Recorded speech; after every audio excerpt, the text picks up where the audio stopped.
hukum Akas Elahi sendiri terkait permasalahan apa yang dihadapi? Oke, saya menjadi kuasa hukum Akas Elahi dan Elvia, istrinya Akas, yaitu pada bulan Maret.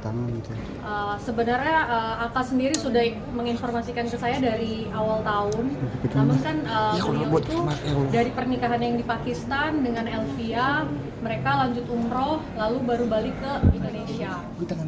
Lalu untuk permasalahannya Kak Akas yang saya handle adalah persoalan mengenai uang 400 juta yang diduga adalah suatu penggelapan oleh saudari Feni yang dimana adalah mantan istri dari klien saya. Gitu. Gimana kronologi dugaan penggelapannya seperti apa? Oh, sebenarnya kalau dalam rumah tangga itu nggak ada yang namanya penggelapan ya, karena dimana itu adalah harta bersama. Gitu. Satu harta bersama, kedua mereka mengetahui satu sama lain. Dan uang tersebut bukan dipakai untuk membeli mobil, namun uang tersebut diolah untuk Akas dan diambil untuk pembayaran karyawan, untuk pembayaran pabrik, sisa-sisa pembayaran pabrik yang harus segera dilunasi seperti itu. Jadi ya. Terus. Jadi kalau untuk dibilangnya penggelapan atau penipuan, pengambil alih uang tersebut pun Feni mengetahui, gitu. Jadi di mana sisi penggelapannya kan? Tapi jumlahnya sesuai yang dituntut 400 itu. Bahkan lebih dari 400 juta. 420 juta kalau nggak salah. Karena kami melihat semua bukti-bukti rekapan, bukti transfer, kami semua melihat dengan jelas gitu. Tapi uang semua dari Feni Alberti Itu hasil kerja bareng atau? Ya, sebenarnya uang tersebut adalah uang hasil kerja bersama. Jadi waktu itu Pak Akas dan juga Ibu Feni mempunyai bisnis bersama. Nah, dalam pemasukan mereka berdua itu udah otomatis masuk ke dalam rekening. Jadi benefit-benefit itu masuk ke dalam rekeningnya Feni. Nah, ada juga yang masuk ke uang-uang yang lain gitu, kayak misalnya mungkin ada di TikTok, ya kan kita kan penjualan banyak juga ya lewat TikTok Live dan lain-lain. Jadi uang itu yang diambil oleh Akas senilai 400 sekian juta untuk membayar uang-uang gaji karyawan dan juga lain-lain hal gitu. Dan itu ada buktinya. Yang menarik memang profesi Akas sendiri sebagai warga negara asing ya maksudnya. Ya. Itu apa sih profesi aslinya? Sebenarnya kalau kita bisa lihat ya, Akas juga kan bekerja sebagai selebgram. Namun beliau juga punya usaha-usaha lain. Salah satunya dia memiliki restoran dan juga trading, perusahaan trading, berusaha di bidang trading. Nah, ini menyangkut terkait soal adanya dugaan perselingkuhan yang kadang-kadang menjadi ramai dan akhirnya beruntut kepada anak.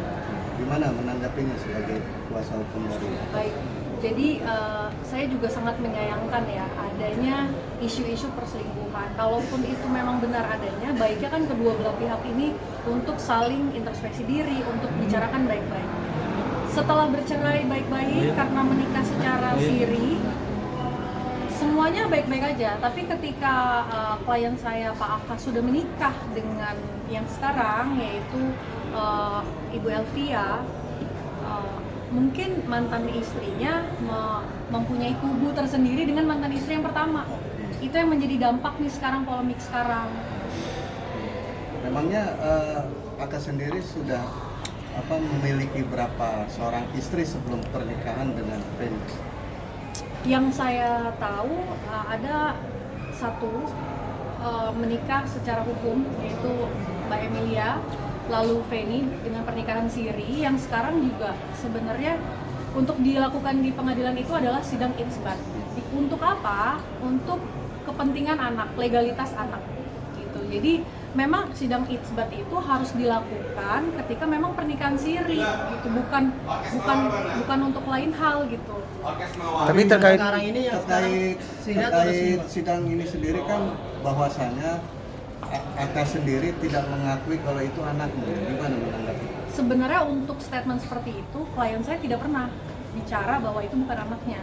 Namun prosedur di mana kita menginginkan tes-tes seperti itu ya, itu untuk memberi suatu kepastian hukum, prosedural aja. Jadi hakimnya itu dalam prosedur pengadilan itu dia itu setiap anak ya, anak dalam arti dikasih ringnya harus nikah isbat dulu. Nah baru anak itu dilakukan tes DNA. Jadi itu bukan prosedural dari kami ya, dari pihak pengadilan itu yang sendiri. Masalahnya pihak Penny bilang kalau Akas itu tidak mengakui kalau itu hasil benih mereka berdua gitu. Itu kan Padahal isu. sudah mencapai bukan mencapai karena sudah memiliki 2 orang Dua anak. orang anak, ya benar. Jadi begini, di dalam sidang isbat klien kami ini kan sebenarnya meminta hak anaknya juga. Nah dalam hal ini klien kami juga berusaha gitu agar mendapat hak asuh terhadap anaknya gitu ya.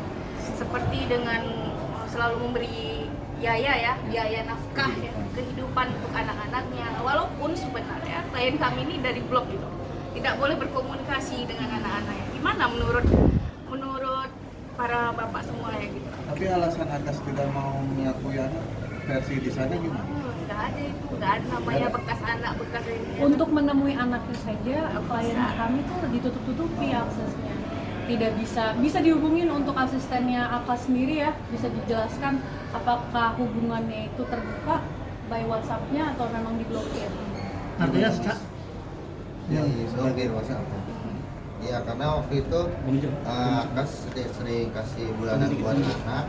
Berapa kalau boleh tahu? Jumlahnya Iya. 5 juta. 5 juta. Untuk 2 anak ya? Dari 2 anak. Per bulan Terus berapa? Per bulan.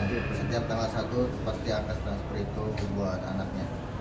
Setiap mau ketemu ya udah dilarang-larang gitu. Ya, Suaranya, Bang? dipertemukan. Kenapa? Suaranya agak besar. Oh iya, setiap waktu Akas mau bertemu anak itu selalu nggak boleh dibolehin sama Penny, nggak tahu sama apa. Yang penting Akas itu selalu kangen sama anaknya kan, namanya buat seorang bapak ya udah pengen ketemu anaknya, tapi pihak dari sana itu sering nggak diperbolehkan buat ketemu karena sebabnya juga nggak tahu karena apa, mungkin dia benci atau apa. Ini kan harusnya ya udah seorang ibu kasihlah akses buat bapaknya ketemu, kan buat anaknya doang. Nah, itunya ya udah. Ya untuk bekas orang tua itu, suami istri itu kan pastinya terjadi konflik itu wajar ya. Kita masih memahami lah ego masing-masing. Tapi untuk anak sendiri itu kan butuh kasih sayang kedua belah pihak.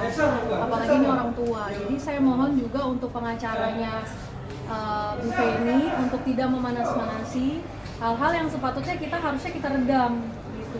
Jadi isu-isu perselingkuhan atau pengelapan, coba deh kita duduk bareng, kita ketemu agar hal yang seperti ini tuh seharusnya tidak bagus ya dijadikan konten, apalagi konten seorang pengacara yang dimana harusnya kita bisa duduk bareng nih untuk bisa memberikan win-win solution untuk klien kita masing-masing. Oh berarti Tapi ingin mediasi dengan terkait hal itu ya berarti ya kayak ibaratnya duduk bareng musyawarah lah ya bisa dibilang. Iya. Karena kan selama ini aksesnya memang nggak pernah bisa ditemui satu. Kedua mungkin Bapak Sri Daren yang dimana adalah kuasa hukum dari Ibu Feni, kita bisa bertemu nih untuk memberikan solusi terbaik untuk klien kita, ya kan, satu sama lain, agar ini bukan menjadi bahan cercaan di dalam media sosial. Karena mau sampai kapan di sini ada 2 anak yang harus dijaga, bukan hanya untuk kepentingan diri sendiri kan? Buat apa gitu? Buat apa kita harus naik untuk mengungkap suatu masalah yang sebenarnya itu juga nggak nyata, nggak fakta. Tapi efeknya mungkin ke dalam kehidupan sehari-hari Akas gitu gara-gara isu ini tuh seperti apa sih? Pertama, Pak Akas itu tidak mau tampil sebenarnya. Jadi Pak Akas selalu diam dari awal isunya dia dibuat senegatif ini. Dia selalu diam dan dia minta tolong untuk saya baru kali ini untuk speak up. Karena apa?